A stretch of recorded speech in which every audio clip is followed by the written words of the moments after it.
to a number of other ports, including POP3. Let's try to connect to POP3 using Telnet from our local system. We'll Telnet to its IP address, IP version 4 address. Remember, what we're doing here applies only to IPv4, not IPv6. 199, port 110 as the POP3 port, and it's failing. IP tables list. The second rule is dropping the connectivity.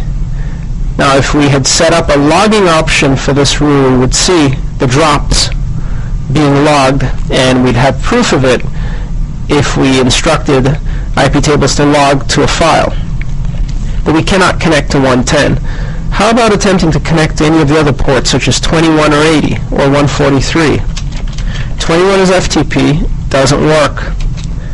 80 is HTTP, and it doesn't work, and 143 is IMAP, it too doesn't work. However, when we Telnet to 22, it picks up the phone.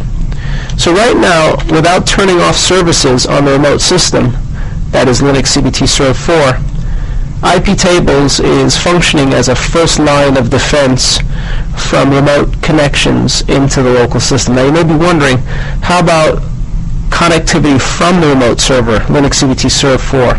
Well, let's try it. We'll Telnet to localhost 22 or to 21, which is FTP. Notice that it fails, because the input chain also applies to traffic source from the local system. A deny is a deny if no destination IP address applies. In other words, if there isn't a specific IP address in the destination field, it applies to all IP addresses. It's the equivalent of saying triple colons for IPv6 or quad zeros for IP version 4. All traffic is denied. We can try all ports, with the exception of the lone 22, we will not be able to gain access to the local system's SSH instance. Now for 22, it has to be listening to that loopback address in order to facilitate connectivity into port 22. It isn't listening to loopback adapter, but it is listening to 192.168.75.199.22. Now we'll go ahead and kill this. Let's netstat ntl grep22, and we see that SSH is listening to all IPv6 addresses on port 22 as well as IPv4. So this is working as expected. We're filtering inbound traffic into the host using the input chain. Conversely, if you apply a rule to the output chain, it would prevent certain traffic from leaving the system. So for example, locally on Linux CBT Serve 1, if we wanted to deny outbound TCP port 22 access, we could make that a possibility. So filter outbound traffic to any remote SSH port using the following. IP tables append to the output chain of the filter table, protocol TCP, destination port 22, drop. This will match on outbound, meaning any access or any attempt to access port 22 either locally or remotely will be denied. We need to be root to apply this particular rule. We'll Control-Shift-V, echo the exit status, it's clean, and now when the IP table is upper L, we see that locally we have an outbound rule to drop SSH outbound access, which means if we attempt to telnet, let's say to 192.168.75.199.22, we're denied. And that's because of this output rule. Now how about flushing the chain altogether, removing the rules from the chain? IP tables upper F does that for us. If you want to flush all rules, so flush all rules from output chain of the filter table, it's quite straightforward. Simply execute IP tables upper F, the name of the chain, which is output, and this flushes all of the rules in the chain. It zeroes out the chain. It's the equivalent of clearing an access list on a Cisco device. So let's flush it. This is also much easier than removing the rules one by one. Echo the exit status, it's clean, and now a rerun of IP tables lists reveals that the output chain has no rules with a default policy of accept, and now if we attempt to telnet to port 22, it works. And if we execute the escape sequence, it kicks us out as expected, and we still have our session open on the remote system using SSH.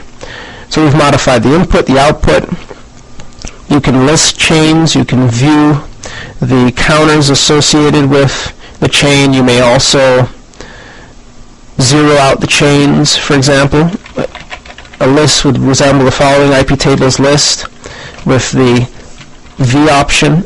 This reveals the packets in and out of the various chains where rules apply, and you can see number of packets that have matched a given rule. So we see 366 packets, not bytes, but packets, amounting to 25,896 bytes matching the SSH rule, whereas 72 packets or 6,263 bytes matching the drop rule. You can zero out the counters associated with any of your chains by using the Z option, followed by the name of the chain, such as input. And when we execute the list V, and you see that the values were zeroed out, we're now down to 8 packets and 00 for the drop rule. IPTables also supports creating subchains. So for example, we know that within the filter table there are 3 chains, input, forward, and output. We can further segment either of or any of the chains into subchains by using the upper N option to create a new chain. So we'd use the upper N option followed by, let's say, the input chain to create a new chain, such as a grouped chain for NetBIOS access or a grouped chain for web server access. It provides a way for us to group and organize rules. That's the upper N option. Now about saving our rules. We did mention that we can save independently of the options that are set in etc sysconfig iptables-config. So another task will be to save rules. Save rules to file, then flush rules, and then our task after that will be to reinstate the rules. IPTables save dumps the standard out, which means if we use output redirection followed by the name of a file such as iptables.rules.1, this will send the output to iptables.rules.1, which we can use to reinstate the rules at a later point. So again, IPTables save dumps the rules to standard out.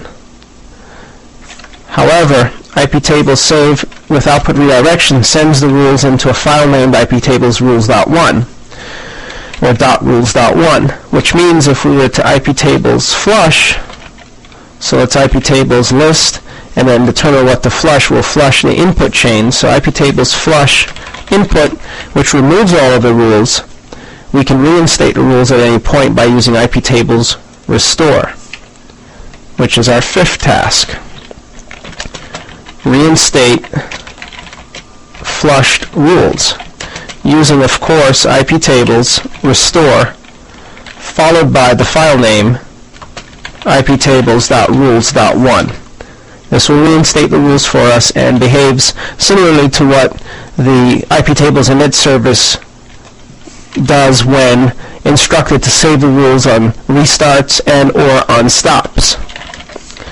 So let's reinstate the rules. Echo the exit status, which tells us it ran cleanly, and now an IPTables list shows again that the 2 rules are in place, which means only SSH traffic will be permitted inbound to the remote system.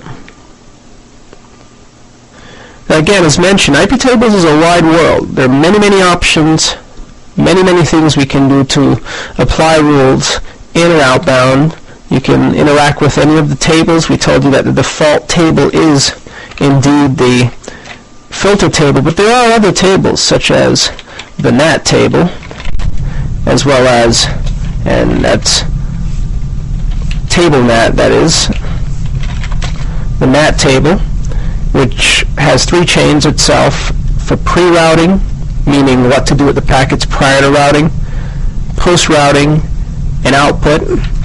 And then there's also, as mentioned, the Mango table, which allows us to make changes to packets before routing, on input, while being forwarded, on output, as well as post-routing. IP tables is powerful. Many commercial firewalls and open source firewalls are based exclusively on this powerful engine, and we did mention that it's included as a module. So if you ls mod, it dumps the different modules that are loaded by the kernel when the kernel is up and running.